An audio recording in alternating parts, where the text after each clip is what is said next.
breakfast আৰু লাঞ্চৰ মাজত কিমান সময়ৰ ব্যৱধান থাকিব লাগে জানিবলৈ চাওক এই বিশেষ প্ৰতিবেদন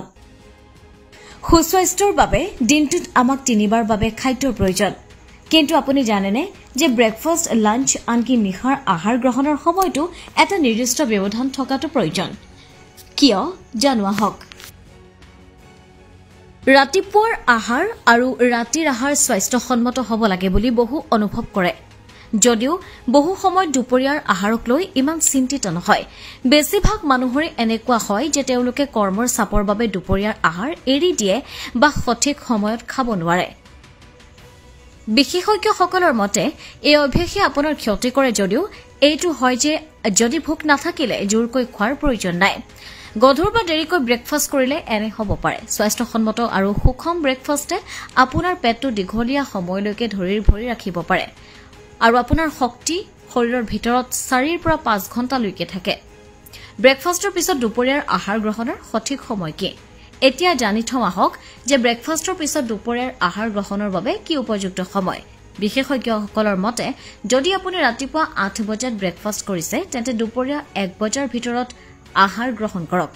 আনহাতে যদি আপুনি 1 বজাত দুপৰীয়াৰ আহাৰ গ্ৰহণ কৰা নাই তেন্তে মনত ৰাখিব যে ৰাতিপুৱা 8 বজাত ব্ৰেকফাষ্ট কৰাৰ পিছত যেতিয়াই দুপৰীয়া 12 বজাৰ পৰা 2 বজাৰ ভিতৰত ভোক লাগে তেতিয়াই দুপৰীয়াৰ আহাৰ গ্ৰহণ কৰক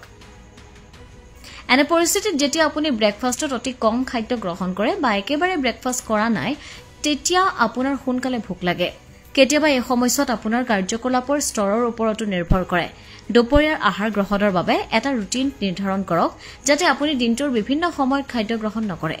যেনে ৰাতিপুৱা পলমকৈ বা দুপৰীয়াৰ আগতে এনে কৰাৰ পৰা বিৰত থাকক আনহাতে প্ৰতিদিনে একে সময়তে সঠিক সময়ত ব্ৰেকফাষ্ট কৰিলেহে দুপৰীয়াৰ আহাৰ গ্ৰহণৰ নিৰ্দিষ্ট সময় অনুসৰণ কৰিব পাৰি দুবাৰ খোৱাৰ মাজত 3 পৰা 5 ঘণ্টাৰ ব্যৱধান দিনটোৰ ভিতৰত কিবা নহয় কিবা খোৱাৰ পৰা বিৰত থাকক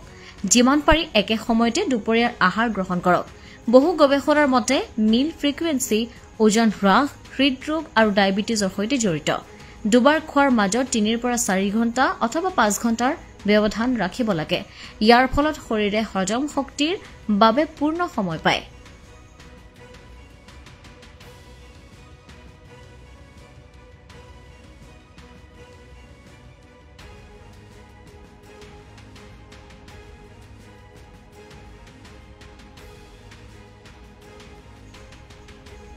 নিউজ ৰিপৰ্ট নিউজ 8 অসম